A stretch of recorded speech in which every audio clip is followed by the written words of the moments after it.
No hay mejor cosa que un domingo por la mañana estar ¿dónde? En la casa del Señor, amén.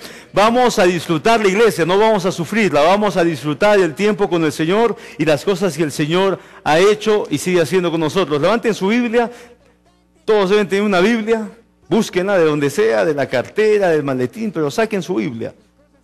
Digan conmigo, la muerte y la vida está en poder de la lengua, y el que la ama comerá de sus frutos.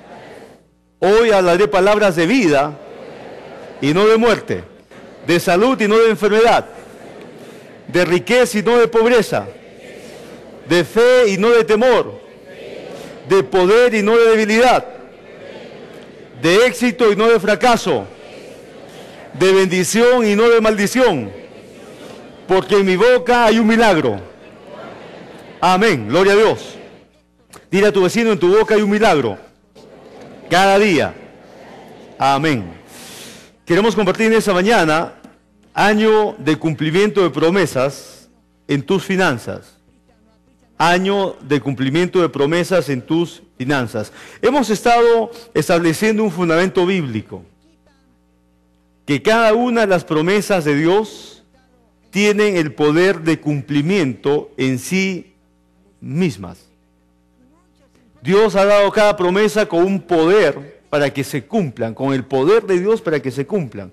En Isaías 55:11 vimos que el Señor dice, así será mi palabra que sale de mi boca, no volverá a mí vacía, sino que hará lo que yo quiero y será prosperada para aquello que le envié. Vimos en Números 23:19 que dice la palabra que Dios no es hombre para que mienta, ni hijo de hombre para que se arrepienta. Él dijo y no lo hará. Él habló y no lo ejecutará.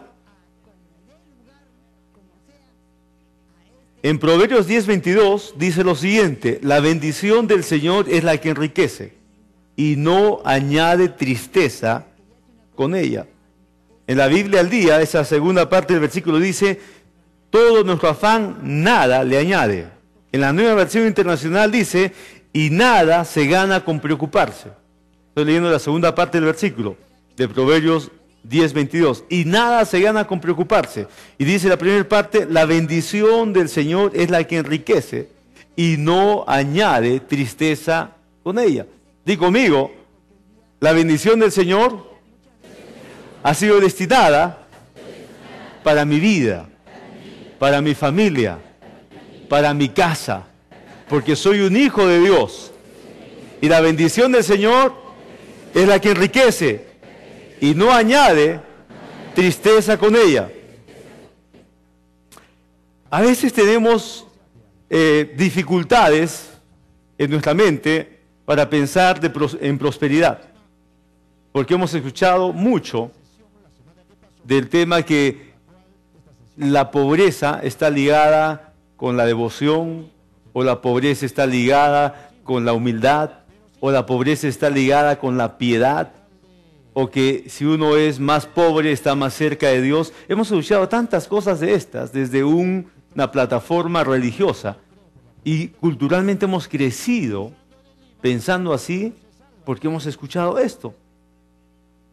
Y como peruanos entonces tenemos una cultura ligada a que la prosperidad o la riqueza está distante de Dios. La religión católica ha enseñado a hacer un voto de pobreza hace mucho tiempo atrás. Pero un voto de pobreza no basado en la revelación de la palabra. Ha enseñado que se tiene que vivir en una forma humilde, enseñando que humildad es pobreza. La Biblia no dice que humildad es pobreza. Y la iglesia es enriquecido. La Biblia enseña que la iglesia tiene que ser un lugar próspero para bendecir, no para enriquecerse, sino para bendecir.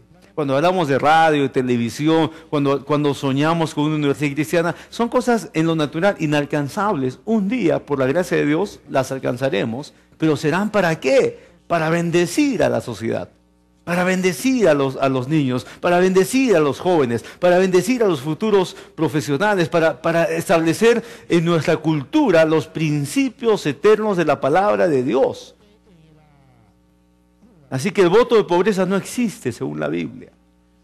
La Biblia dice que Dios es un Dios que bendice, refugia, ayuda al pobre. Pero la Biblia dice que Dios es un Dios que levanta al pobre, que lo saca, dice, del lodo cenagoso, que lo pone en la roca firme. La Biblia dice que levanta al pobre y levanta su cabeza. La Biblia habla de un hombre y una mujer con dignidad, conforme a la imagen y semejanza de Dios. La Biblia habla que como seres somos llamados entonces a levantarnos y a creer que lo que Dios dice en su palabra, que ha destinado para nosotros, que ha planeado para nosotros, eso debe convertirse en una realidad en nuestras vidas. No importa si estamos distantes de eso. ¿Cómo es que vamos a ver eso en nuestras vidas? A través de la fe en sus promesas. Amén. La Biblia dice que Él hace que el menesteroso y el pobre se siente entre los príncipes. ¿Cómo puede decir eso la palabra?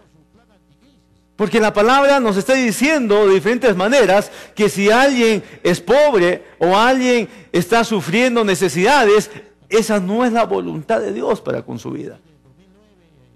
Dios es un Dios bueno. Dios es un Dios abundante. Y la Biblia dice que Él se ha ligado con nosotros no como Dios. Él ha querido tener la identidad de Padre. ¿Para qué? Para que tú y yo sepamos que cuando nos unimos a Cristo Jesús nos convertimos en hijos de Dios, como dice la Biblia, y si en hijos, también en herederos de Dios. Y si tenemos un Padre que es dueño de todas las cosas, como dice el Salmo 24, y que todo le pertenece a Él, y que todo lo que hay en los cielos, en la tierra y bajo de la tierra tiene un nombre, el propietario sigue siendo Dios, y Dios es tu Padre desde el día que recibiste a Jesús. Esa identidad de Padre e Hijo no está en vano en la palabra de Dios. Dios nos las ha dado para que tú y yo nos levantemos y tengamos todo en lo espiritual, pero también en lo material. Para que la pobreza nunca sea una excusa en nuestras vidas de pensar de que no tuvimos la suerte o el respaldo o la ayuda o cualquier otra cosa. No, la Biblia nos dice que en Cristo Jesús estamos completos y que en Él tenemos todas las cosas. ¿Por qué? Porque en Cristo Jesús somos hijos de un Padre que tiene todo, que es un Dios abundante y es un Dios bueno. Tú no puedes ser pobre.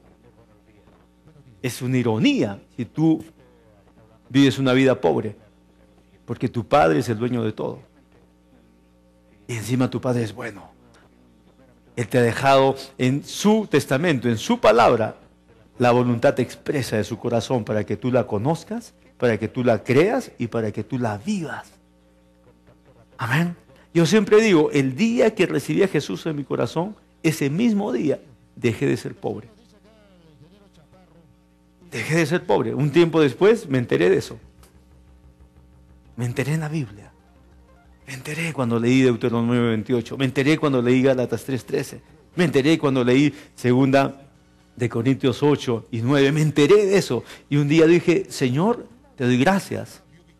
Porque el 4 de junio de 1982, ese día, cuando yo te entregué mi vida totalmente, a partir de ese día, en lo espiritual, tú escribiste mi nombre en el libro de la vida como hijo tuyo. Desde ese día yo dejé de ser pobre y tomé mi lugar. El asunto es espiritual. ¿Qué lugar tomas en la vida? Si tú tomas el lugar de pobrecito, de pobre de mí, a mí no me salieron las cosas, me engañaron, me estafaron, me robaron el negocio, me robaron el capital. Si tú tomas esa postura, o nunca tuve la oportunidad, o nací en una familia pobre, si tú tomas esa postura, no es la bíblica, no es la de Dios, no es la de hijo de Dios. Tú eres un hijo de Dios, una hija de Dios. Amén. Y Dios, tu Padre, quiere cumplir las promesas en el área financiera también. Dice el versículo donde estamos, en el capítulo 10, versículo 24, ahora en Proverbios dice, lo que el impío teme, eso le vendrá. La otra versión dice, lo que el malvado teme, eso le acontecerá. Dice, más, ¿qué dice el versículo 24? Dilo fuerte. La versión Reina Valera dice, pero a los justos les será dado lo que desean. A los justos les será dado lo que desean. ¿Cuántos de nosotros hemos soñado con ser prósperos?